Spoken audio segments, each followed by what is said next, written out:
Na Alemanha do século XVI, havia grande contradição entre o que a Igreja Católica pregava e o que se praticava.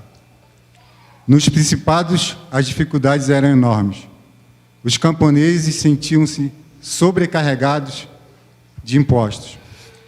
As cidades ansiavam por liberdade. O clero desprezava a missão espiritual. Muitos bispos levaram uma vida de existência e prazer, o que ofendia os crentes sinceros e simples.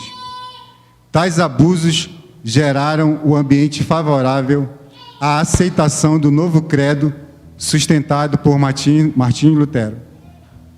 É válido lembrar que a ação de Lutero não teve como propósito a ruptura com a Igreja, mas tal rompimento aconteceu como reação dessa instituição contra o monge alemão. E a Reforma Protestante acontece, então, em um contexto de grandes transformações sociais, políticas, culturais e econômicas na Europa. A formatação da Europa nos moldes medievais estava em declínio e novas realidades surgiam. A Reforma Protestante foi, então, um movimento que marcou a passagem do mundo medieval para o moderno. No contexto cultural da época, a Igreja, por meio dos clérigos, estava muito mais próxima das questões materiais que envolviam o poder político e a posse de terras, do que preocupada com as mazelas da população. O movimento renascentista também deu passos importantes no questionamento do papel exercido pela Igreja Católica, buscando descentralizar o monopólio intelectual da Igreja e lançando a ideia de que o homem não necessitava da chancela de uma instituição que lhe concedesse o direito de conhecer a Deus ou o mundo. A venda de indulgências, a negociação de cargos eclesiásticos e a vida moral foram questões que incentivaram o aparecimento das novas religiões protestantes. Foi assim a Reforma. Eu gostaria de convidar o pastor Paulo Souza, que é o palestrante dessa noite.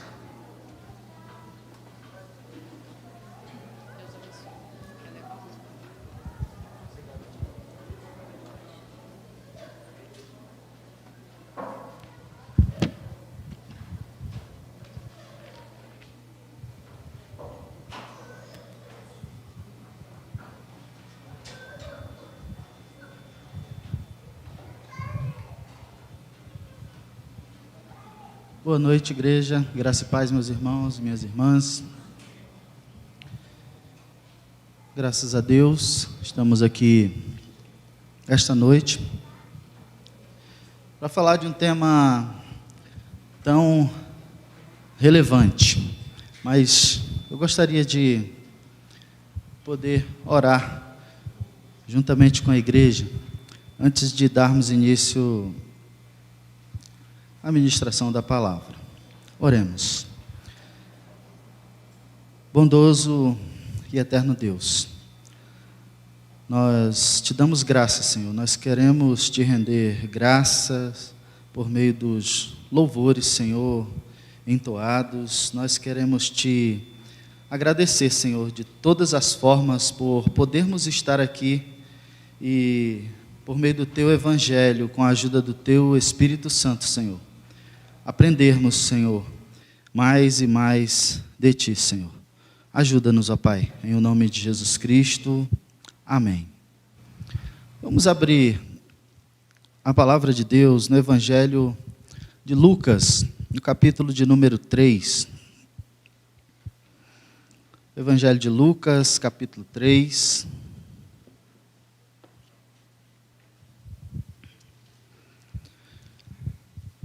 Do versículo 15 até o 22.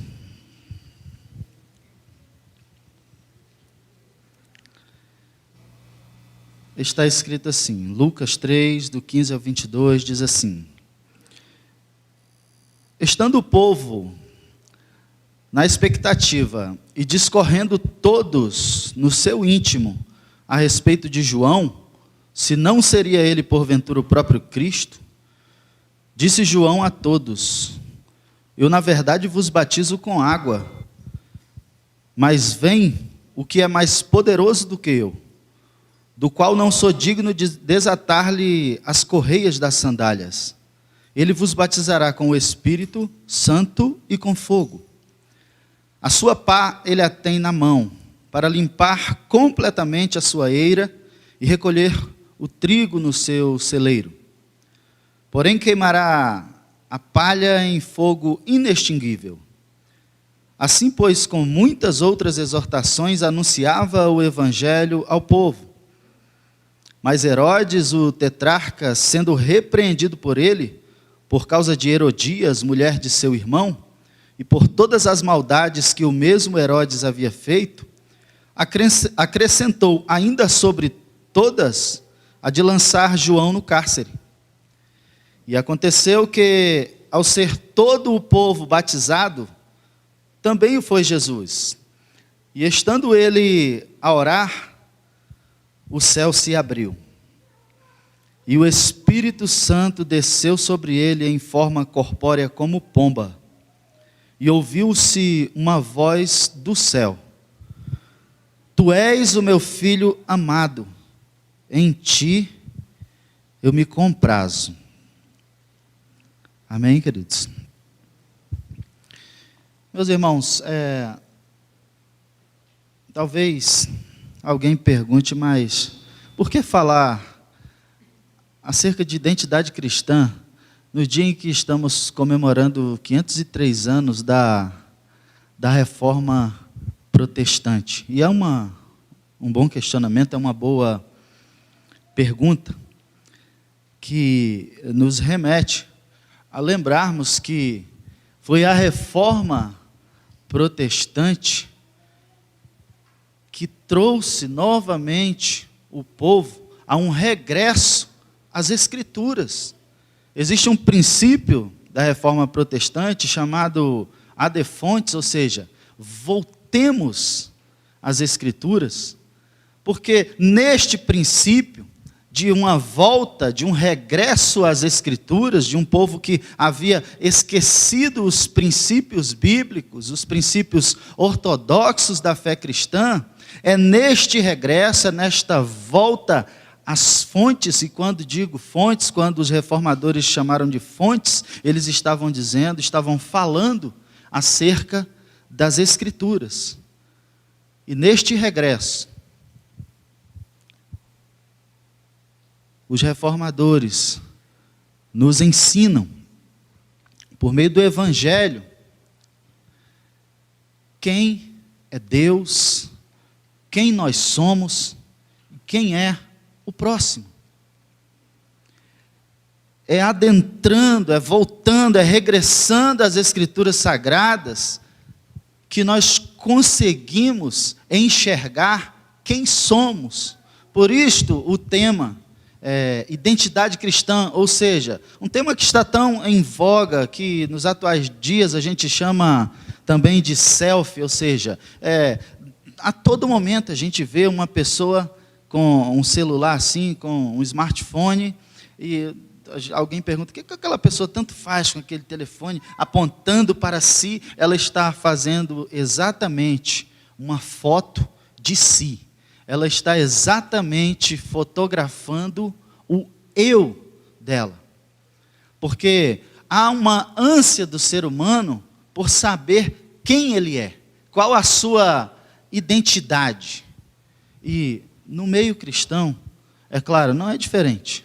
Nós, como cristãos, nós também precisamos saber quem somos. Nós precisamos ter certeza daquilo que somos. Boa parte não, todos os hinos que aqui foram entoados nessa noite já nos trouxeram uma ideia reformada acerca de quem é o ser humano e acerca de quem é Deus. E a Escritura vem aqui corroborando, a Escritura vem confirmando aquilo que Deus verbalizou, aquilo que Deus já falou e inspirou os seus profetas, escritores, para deixar escrito. E nessa noite nós vamos falar um pouco sobre isso, mas é claro, nós respeitamos um conceito que alguns teólogos, há um tempo atrás, formularam.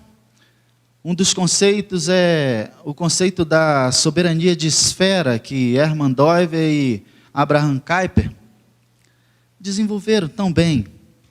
Mas por que falar um pouco dessa soberania das esferas, igreja? Porque dentro dessa chamada, desse conceito soberania das esferas, nós, ainda que não saibamos no dia a dia compreender e conceituar o que são essas esferas, na prática nós convivemos com isso. Quando vamos ao médico nos consultar, quando alguém vai ao psicólogo, quando alguém ouve uma palestra de um filósofo, ele nada mais está fazendo do que transitando entre esferas diferentes, mas nós precisamos deixar bem marcado que também existe a esfera da igreja, existe a esfera eclesiológica, existe a esfera cristã. E nessa noite nós vamos falar acerca de identidade cristã, aqui dentro deste texto, tentando aqui mostrar para a igreja, aonde entra aqui este apelo, este tema de identidade cristã, nesse texto que lemos. Nós vamos ver aqui, no versículo 15 desse texto, Lucas falando que o povo estava na expectativa e discorrendo todos no seu íntimo, a respeito de João, se não seria ele porventura o próprio Cristo. Quantas e quantas vezes nós não estamos em algum lugar fazendo alguma coisa, mas tem pessoas nos observando e elas estão em alguma expectativa, mas quem é este homem? Quem é esta mulher que está falando estas coisas e falando dessa maneira? Será que ele é médico? Será que ele é psicólogo? Será que ela é uma dona de casa? Será que ele é pastor? Será que ele é isso? Será que é aquilo? E nesta expectativa, as pessoas vão me rotulando e vão te rotulando. João estava lá. E o povo estava, será que ele é o Cristo? Ou seja, havia alguém discursando, alguém falando, alguém vivendo em um dado momento da história. Mas havia ali uma plateia, havia ali testemunhas, havia ali um povo atribuindo uma identidade àquele homem. Talvez algum daqueles que estavam ali catucassem a outra, olha, eu acho que ele é o Cristo. E alguém talvez falasse assim, não, acho que não, cara. Não, é sim, cara, ele é o Cristo. Existia essa expectativa, mas quem pode tirar esta dúvida? Quem pode tirá-los daquela falsa expectativa acerca de que João era o Cristo? E quando a gente se depara com o restante do texto, está bem claro, disse João a todos, eu na verdade vos batizo com água. João aqui já está começando a se desvencilhar de uma identidade que estavam atribuindo a ele.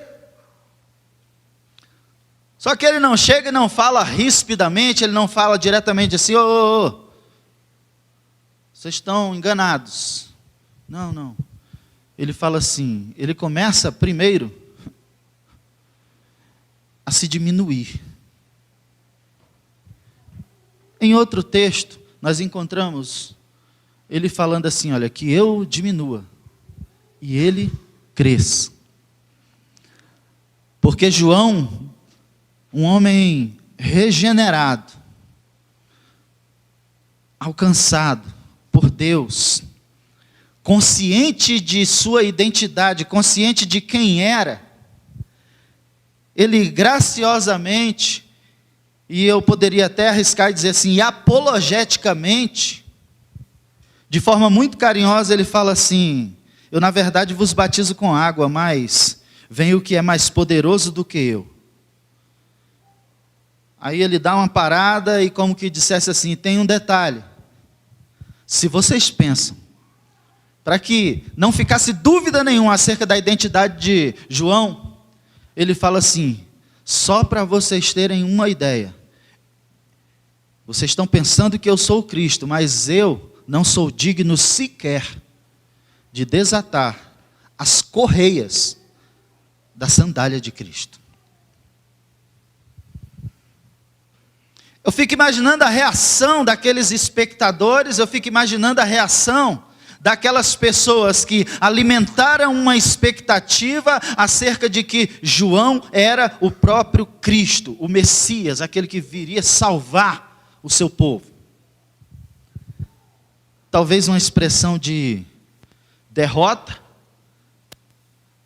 mas ao mesmo tempo talvez uma expressão de curiosidade. Então, se estamos errados acerca de quem é o Cristo, agora que sabemos a identidade deste homem, agora que a nossa expectativa acabou, já que ele falou que ele não é o Cristo, quem é então o Cristo? Quem é o Cristo? Qual é a identidade do Cristo? E o texto vai discorrendo, João vai falando a respeito do poder do Cristo, falando que ele tem a sua pá, ele tem na mão para limpar completamente a sua eira e recolher o trigo no seu celeiro. Porém queimará a palha em fogo inextinguível. João está pregando o Evangelho. Ele acaba de revelar a sua própria identidade, começa a falar um pouco da identidade do Cristo Salvador, mas ele começa a falar também do seu poder, do poder desse Cristo esperado, esse Cristo aguardado. Lá no versículo 18 vai dizer assim: assim pois com muitas outras exortações anunciava o Evangelho ao povo. O texto deixa bem claro e marcado, dizendo assim, olha, a identidade de João é a identidade de servo. Ele falou aqui claramente que não é o Cristo. Ele está dizendo claramente que não é o Senhor. Ele está dizendo que não é digno de desatar as sandálias do seu Senhor. Ele está dizendo aqui que é um arauto, ele está dizendo aqui que é um pregador, ele é um anunciador da boa nova, das boas novas de salvação. O texto fala um pouco, nos traz aqui algo que nos remete a aspectos históricos, são pistas históricas, porque ele fala aqui de Herodes que, sendo repreendido por ele, ou seja, por João, por causa de Herodias, porque João, que acabara de revelar que a sua identidade é a identidade de um arauto, de um servo, de um pregador, de um anunciador das boas novas, ele não ficava passando paninho em coisas erradas de políticos. Pastor, como que um texto pode ser tão atual, tendo sido escrito há tantos e tantos anos? Será que esse texto precisa ser atualizado? Não, queridos. O texto é atual. Não pensem os irmãos que eu estou aqui fazendo crítica velada ao que foi falado há poucos dias. Não, queridos. Nós temos pregado isso aqui a todos os dias e a toda hora.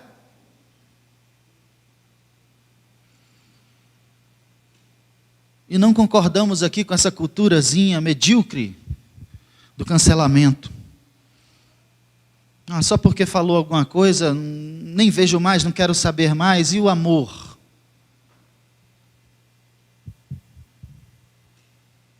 Sejamos sensatos, queridos. Amemo-nos uns aos outros. Afinal de contas, quando os reformadores nos impulsionam a um regresso, a uma volta às fontes, na verdade, nós precisamos entender e compreender quais eram os princípios que os reformadores tanto buscavam, tanto respeitavam aqui nestas fontes, nas Escrituras. Antes de começar aqui este culto, este evento, eu até conversava um pouco ali com Fabrício e sua esposa, a respeito de pessoas que elas sabem tudo de reforma, pastor Michel, tudo, sabem tudo de reforma. Mas quando a gente pergunta para elas, aonde estão, você consegue me mostrar aqui nos textos bíblicos, estes princípios que os reformadores tanto buscaram? Não. São reformadores que só têm conceitos, formuladinhos e certinhos na sua cabeça, mas nunca viveram, nunca aplicaram em suas vidas os princípios que os reformadores lá atrás aplicaram e tanto nos inspiram nos dias de hoje. Mas o texto continua, queridos. E o texto fala que aconteceu que, ao ser todo o povo batizado, também o foi Jesus, e estando ele a orar, o céu se abriu. Interessante isso aqui. Jesus, mais uma vez, citado aqui no texto, orando. Pense num negócio que os reformadores gostavam: orar. Nos principais momentos da vida de Jesus, querido, ele estava orando. Algumas vezes com seus discípulos, algumas vezes sozinho, aliás, na maioria das vezes sozinho. No momento de maior angústia do Filho de Deus, ele chamou alguns dos seus discípulos para orarem com ele. E quando Jesus pensa que eles estão orando com ele, eles estão dormindo. E Jesus vai lá, acorda-os. Nenhuma hora sequer vocês conseguem orar comigo? Como anda a nossa vida de oração reformada?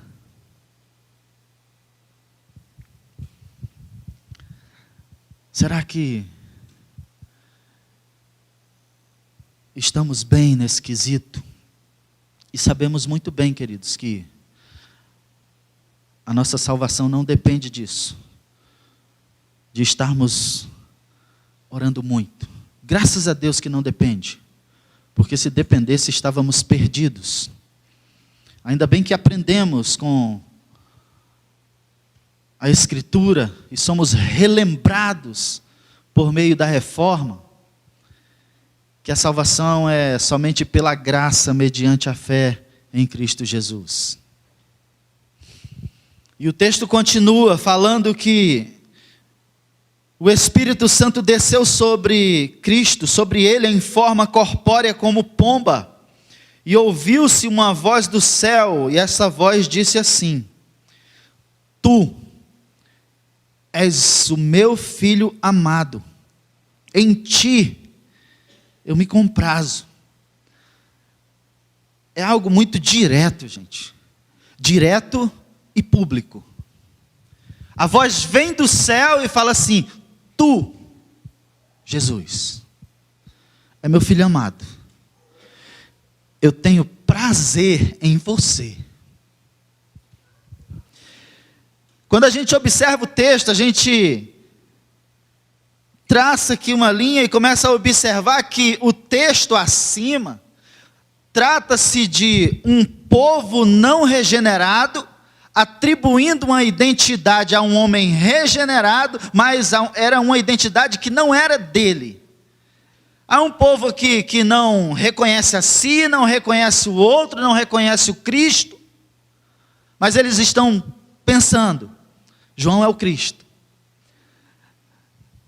João, regenerado por Deus, ele diz, eu não sou o Cristo, eu não sou digno nem de desatar as correias da sandália dele.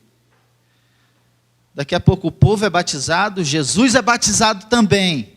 Vem uma voz do céu e publicamente diz assim, agora vocês vão saber quem é o Cristo, vocês aí que estão nessa incógnita, vocês aí que estão confabulando, vocês aí que estão pensando que João é o Cristo. Não, eu enviei para anunciar o meu Cristo. A voz vem do céu e diz assim, tu és o meu filho amado. É como se aquela voz dissesse assim, vocês querem saber qual a identidade do Cristo? A identidade dele é a seguinte, ele é o meu filho, e nele tenho prazer, nele me agrado. A voz não disse assim, olha, eu me agrado dessa galera toda aí, não. A voz não disse assim, eu me agrado de João, porque ele é bonzinho, porque ele disse que não é o meu filho, ele disse que anunciaria o meu filho. Não, a voz não disse isso. Nós estamos diante aqui de uma manifestação trinitária. O Filho está sendo batizado, o Espírito Santo se manifesta em forma corpórea, como que uma pomba, e a voz do Pai ecoa do céu e diz assim, este é o meu Filho. A voz não diz assim, eu tenho prazer em vocês, vocês são tão bonzinhos. Não. A voz diz assim, eu tenho prazer no meu Filho.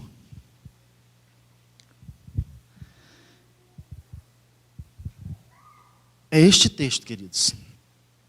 É neste texto que nós conseguimos regressar às fontes e começarmos a compreender quem é João, quem somos nós, quem é o Espírito Santo, quem é o Pai, quem é o Filho, quem é o outro, e entendendo, compreendendo essas coisas, a nossa vida aqui nesta terra, nessa existência, queridos, ela se torna mais fácil.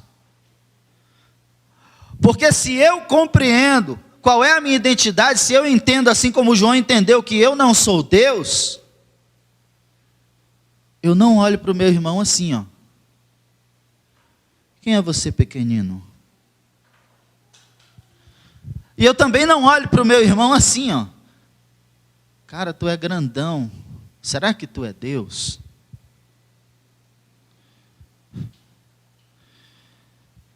É este texto, queridos.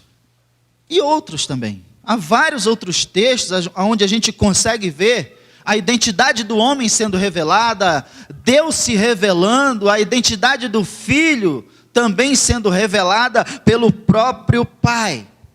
Mas como eu falei, a esse regresso às fontes, esse regresso à Escritura, nos leva para Gênesis 2:7, para compreendermos melhor quem nós somos.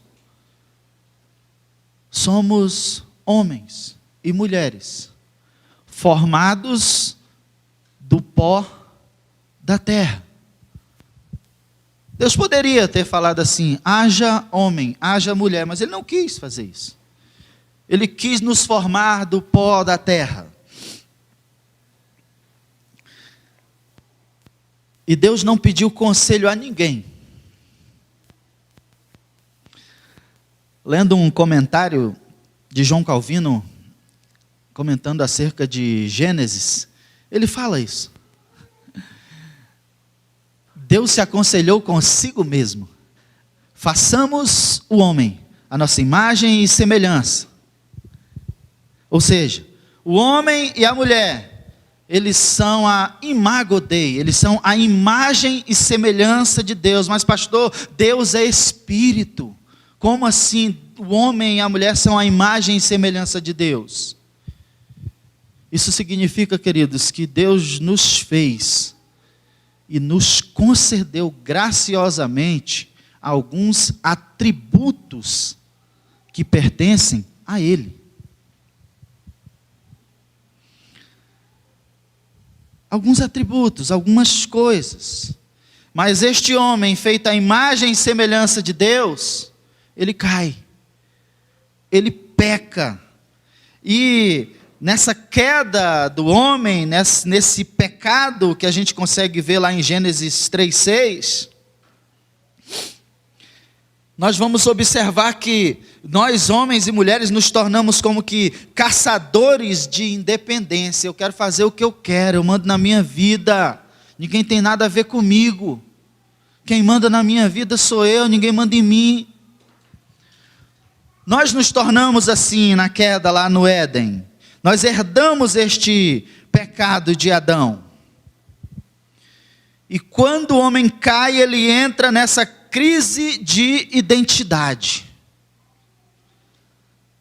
Porque ele já não sabe mais quem ele é. Ele pensa que é Deus. Ele pensa que comanda o seu destino. Ele pensa que pode fazer o que quer na hora que bem entende, mas existe um Deus que é todo poderoso e soberano, Criador dos céus e da terra, Criador de tudo e de todos, inclusive do homem e da mulher, da criança, do jovem, do adolescente, que é Ele. Quem sabe tudo. Mas lá em Gênesis 3:15, após a queda, nós nos deparamos com uma promessa de redenção, é o que nós chamamos de proto-evangelho. O que a teologia vai dizer que são os primeiros sinais escriturísticos de evangelho, mas a mesma escritura vai dizer, queridos, que o evangelho é eterno. Aqui nós encontramos o primeiro sinal escrito, mas o evangelho é eterno.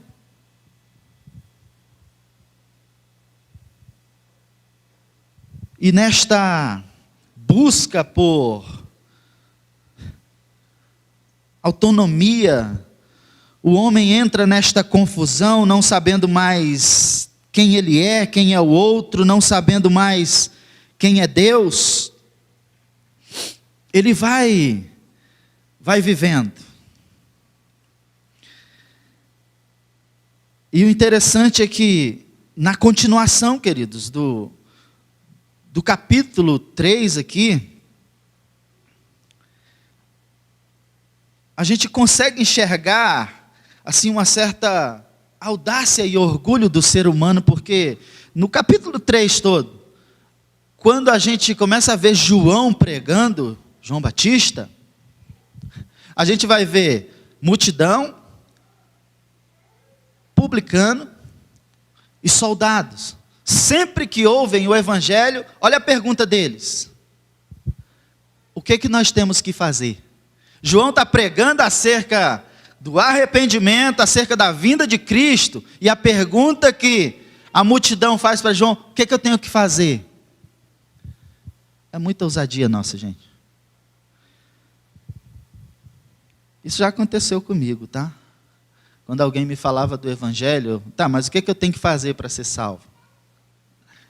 Eu achava que eu podia fazer alguma coisa para merecer. Mas graças a Deus, que a reforma trouxe esse regresso, essa volta às fontes, para nos lembrar que não sou eu que faço alguma coisa para merecer a salvação. Cristo fez tudo. A graça se há manifestado, trazendo salvação aos homens. Mas esse terrível episódio do pecado é que nos faz pensar que somos capazes de realizar alguma coisa para nos tornarmos merecedores. Assim como a gente consegue olhar para esse texto, gente, e ver esse erro gravíssimo. Que erro gravíssimo, pastor? O povo atribuindo uma identidade a um homem, e uma identidade que não é dele. Mas a gente também consegue ver um acerto. Este homem que está sendo rotulado como Cristo, ele diz assim: não sou eu. A gente consegue perceber nesse texto que este homem regenerado, ele não está vivendo uma crise de identidade. Ele é um homem muito bem resolvido na presença de Deus, sabendo quem ele é naquele cenário no qual ele se encontrava.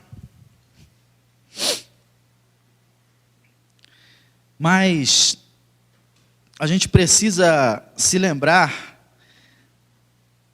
acerca do que Hebreus, a carta aos Hebreus fala lá no capítulo 1 e versículo 1. O texto fala assim: havendo outrora, ou seja, havendo antigamente Deus falado aos nossos pais por intermédio dos profetas, como é que ele fala hoje? Como é que ele nos fala hoje? O texto vai dizer que ele nos fala pelo Filho.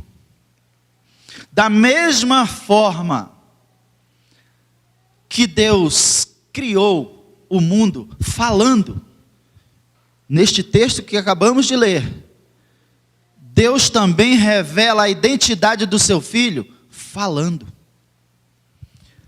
E como é que Deus fala? Pelo texto. Naquele dia, as pessoas que presenciaram o batismo de Jesus, elas ouviram a voz que veio do céu. Eu queria ouvir isso também hoje, pastor. Eu queria ouvir uma voz que vem do céu, uma voz que vem dali, uma voz que vem dacolá. Está aqui a voz que vem do céu. Essa voz aqui veio do céu. Essa voz que veio do céu, ela conclama a igreja. Ela diz assim à igreja: ei, só há uma maneira de você conhecer a sua identidade, é conhecendo a identidade do Filho. Mas, pastor, se eu conhecer a identidade do Filho, eu vou conhecer a minha identidade? Sim, como João conhecia. E como é que eu faço para conhecer a identidade do Filho? No Evangelho, nas Escrituras. Mas por que eu tenho que conhecer a identidade de Cristo? Para saber quem eu sou. Se lembram das esferas? Uma das respostas da psicologia para quem eu sou, para quem nós somos, é a seguinte: quem você é, você vai encontrar essa resposta dentro de você mesmo. Quando você tiver uma autoconsciência de quem você é, pronto, você se encontrou. Eu não estou aqui reduzindo, tá, os conceitos da psicologia a isso. Existem outros conceitos. Como eu falei, nós respeitamos cada soberania. A psicologia, a filosofia também, tem um ramo da filosofia que tem uma resposta para o self, para quem eu sou.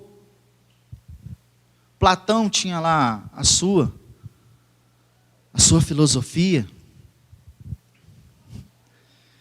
Ele dizia que o nosso corpo, é uma carruagem. A minha identidade, ou seja, o eu,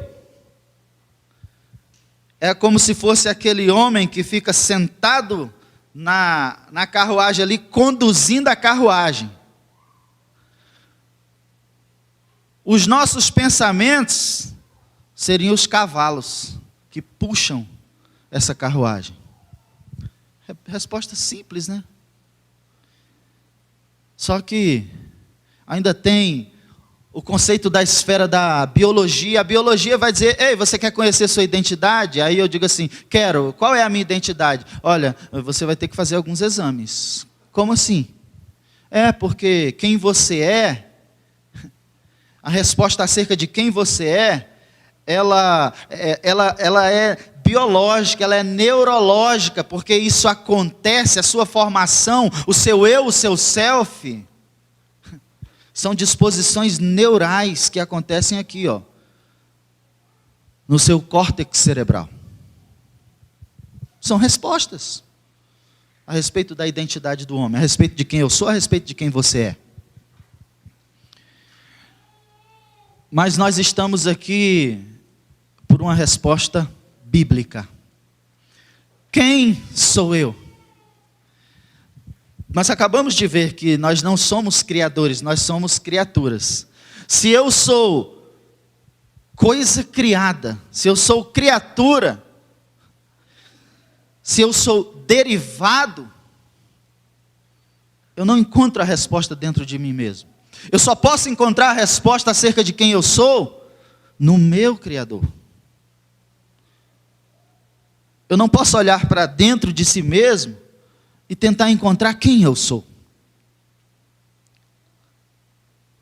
Agora, quando eu olho para a Escritura, quando eu olho para Cristo, quando eu olho para o Pai, para o Filho, para o Espírito Santo, quando eu olho para a maneira magnífica como Deus criou todas as coisas, que o Espírito Santo vem e começa a dentro de nós colocar o sentimento que havia em João Batista, que havia nos evangelistas, e a gente começa a diminuir e ver Deus crescer. Quando a gente olha para o Evangelho e vê um homem, o qual Deus testemunha acerca da fidelidade dele, acerca da bondade daquele homem, como Jó, Deus dando testemunho de Jó, e a gente fica maravilhado. Olha, esse aqui é o cara. Jó é o modelo perfeito. Daqui a pouco, a casinha de Jó cai. Os bens se desfazem, os filhos de Jó morrem, parece até que ele vai esbravejar contra Deus. Não, eles, olha, Deus me deu todas essas coisas, Ele pode muito bem tirar. Vem a esposa dele e fala lá, uma asneira, fala uma coisa, ele, não, Deus que me deu, Ele pode tirar, é dele, é tudo dele. Mas só que chega um momento, queridos, que Jó não aguenta, Jó não suporta, e ele começa a falar assim: eu deveria ter sido um aborto. Ele rejeita a própria vida. Aí Deus: Jó, quero bater um papo contigo. Dá uma chegadinha aqui, Jó. E Jó entra em conversa com Deus. Aí Deus começa a fazer umas perguntas tão estranhas, gente. Jó, sabe o que é uma cabra, Jó? Jó, sei. Aquelas cabras das montanhas, Senhor? Sim, as cabras das montanhas. Vou te contar um segredo, Jó. Tu sabe quem é que controla o momento certinho delas parirem? Delas darem cria? Jó, não. Deus, sou eu. Jó, já tomou banho de rio? Já. Já observou que tem hora que o rio está com nível baixo, hora está com nível alto? Observei, Senhor. Sabe quem controla isso, Jó? Sei não, Senhor. Sou eu.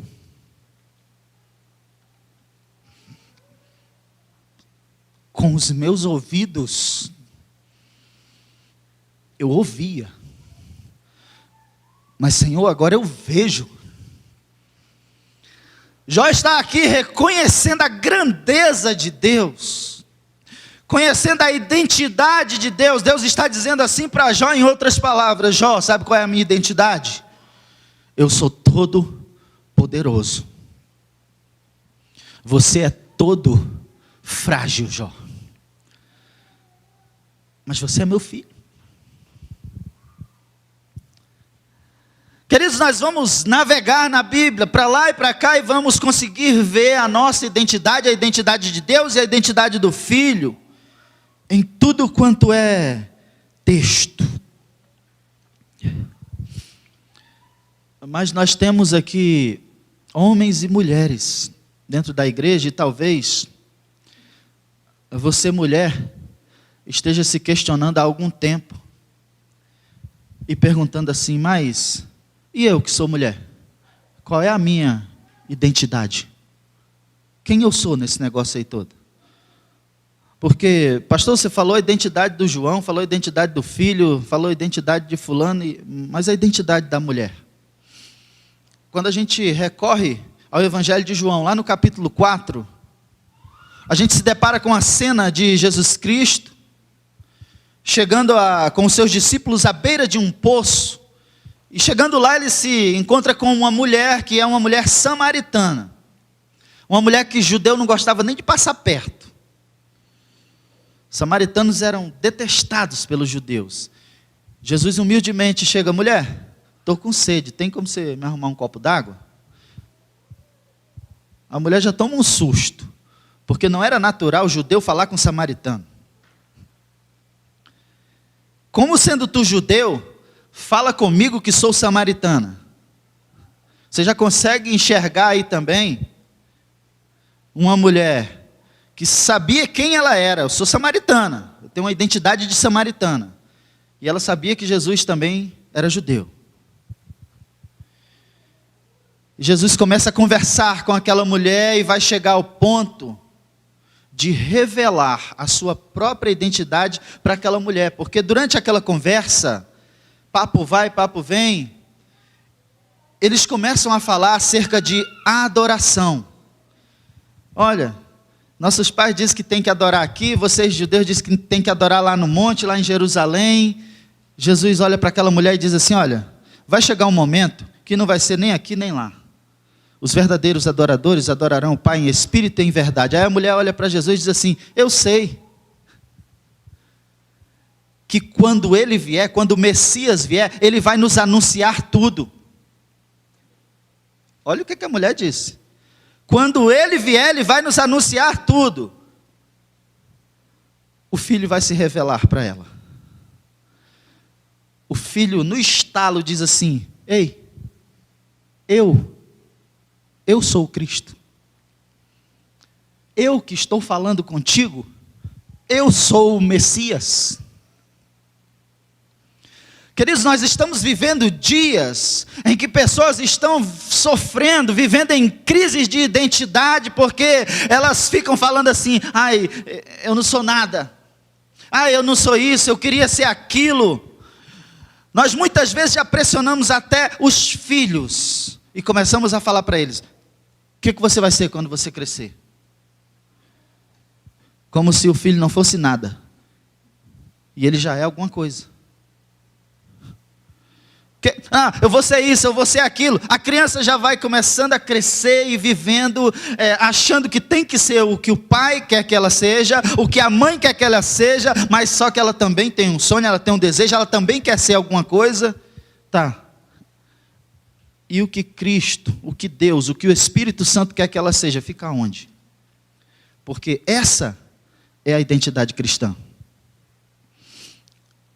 Essa é a volta às fontes. Quem não lembra da oração modelo? Senhor, que seja feita a tua vontade, tanto na terra como nos céus. Gente, Cristo está claramente falando ali. Ele está claramente dizendo assim, Pai, ô Pai, a minha identidade é o que o Senhor quiser. A minha identidade não é a minha vontade, a minha identidade não é a vontade do povo. A minha identidade, Pai, é a tua vontade. Queridos, é disso que os textos estão falando. O homem é criado, cai, peca, há uma promessa de redenção. O filho que foi batizado, o filho que publicamente teve a sua identidade revelada pelo Pai por uma voz que veio do céu. E essa voz que veio do céu foi escrita e hoje está sendo pregada, hoje está sendo ecoada em todas as partes do mundo. Ele morreu. Mas ressuscitou ao terceiro dia. E quando a gente recorre à carta de Paulo aos Colossenses, nós vamos encontrar lá o apóstolo Paulo falando que a nossa vida está escondida com Cristo. Queridos, a nossa vida, identidade, quem somos, não está na biologia, não está na filosofia, não está na psicologia, está escondida com Cristo. Então, qual é a minha identidade? Filho de Deus. Mas Deus deu o poder a todos aqueles quantos crerem de serem chamados filhos de Deus. Quando Deus regenera o homem e o homem passa a crer no Filho, ouve o Evangelho, porque a fé vem pelo ouvir. Quando esse homem adquire fé por meio do Evangelho, ele começa a conhecer a Cristo pelas Escrituras. Conhecendo a Cristo, ele se conhece, ele conhece o Pai, porque a Escritura também vai dizer que Cristo é a exata expressão de quem Deus é. Quando olhamos para Cristo, quando olhamos para Deus, reconhecemos a nossa pequenez, reconhecemos que a nossa identidade é uma identidade de pecador regenerado. E até mesmo alguém que porventura esteja ouvindo esta palavra e ainda não consegue compreender como é que funciona essa dinâmica da salvação, ore. Peça a Deus para que Ele abra o teu coração, como abriu o coração de Lídia, aquela vendedora de púrpura que ouvia, mas não entendia, ouvia, mas não compreendia, até um dia que a palavra de Deus diz que Deus abriu o coração daquela mulher e ela compreendeu. Ela, opa, agora eu sei quem eu sou. Agora eu sei quem Deus é. Diante disso, queridos, diante desse texto, o que nos resta? O que sobra para a gente?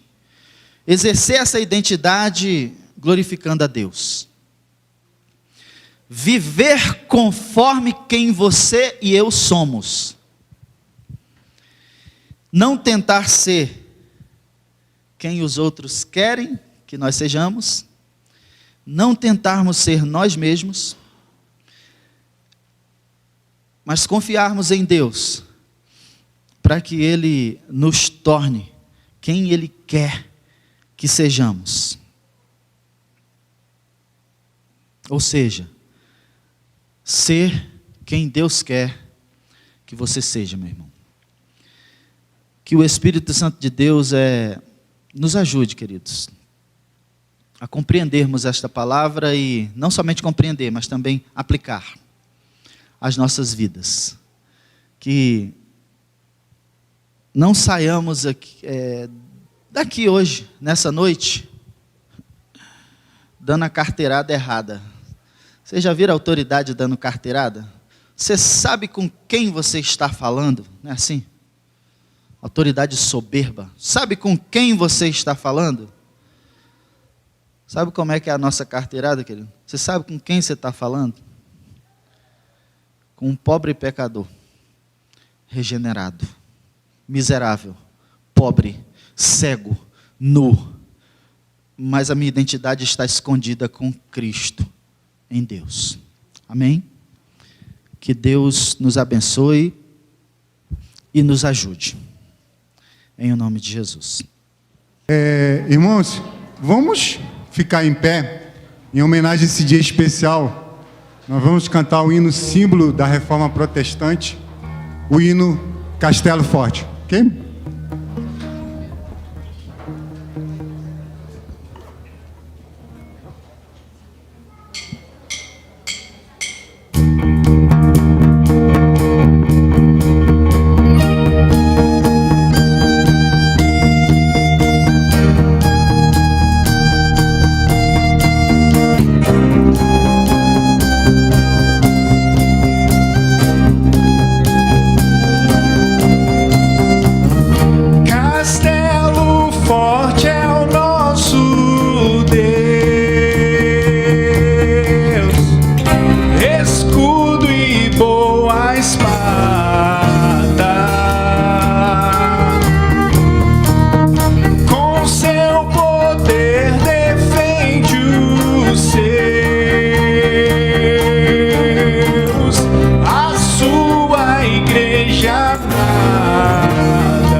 Queremos agradecer a todos vocês a nossa 16ª celebração da Reforma.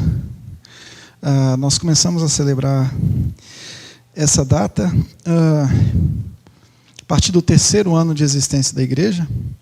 Isso aconteceu em... não me lembro. Nós estamos completando agora 19 anos, 18, 19 anos. 18 anos. Semana que vem é nosso aniversário, domingo que vem.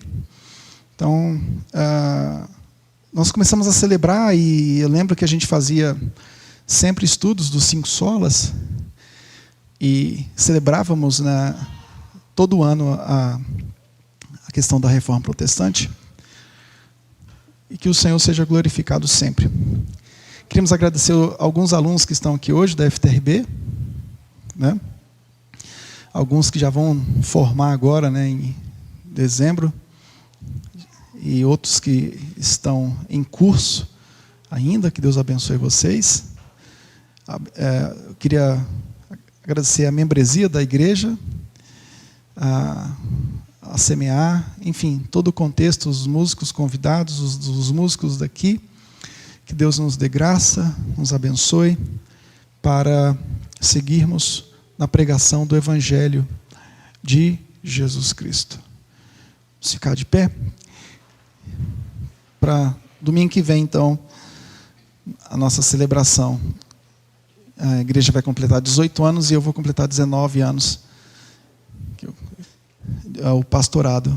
E que Deus abençoe vocês. Vocês todos estão convidados. Domingo que vem, às 19 horas, juntamente com o nosso culto público, faremos essa comemoração. Nós vamos fazer uma retrospectiva, colocaremos que o amor de Deus, que a graça do nosso Senhor e Salvador Jesus Cristo e a comunhão do Espírito Santo seja com todos vós. E que todos digam amém. Amém. Deus a abençoe.